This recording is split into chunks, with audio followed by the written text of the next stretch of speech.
Kinumpirma ni Senador Bongo na humingi rin ng suporta sa kanya ang dalawa para sa Senate presidency. Initially, nagkausap rin po kami, nagkabatian rin po during the proclamation.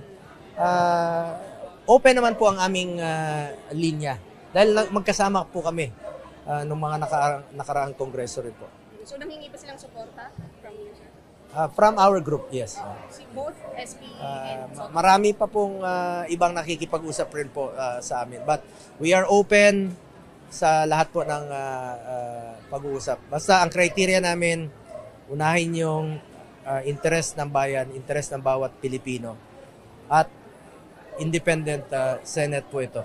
Naniniwala naman si Senate Pro Tempore Jinggoy Estrada na mapapanatili ni Escudero ang kanyang posisyon.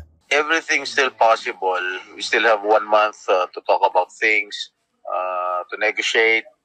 Ganyan naman talaga pagka malapit na magbukas ang bagong preso. I've been a witness to that. And everything still fluid, but I'm confident that siguro Senate President Escudero will still retain his position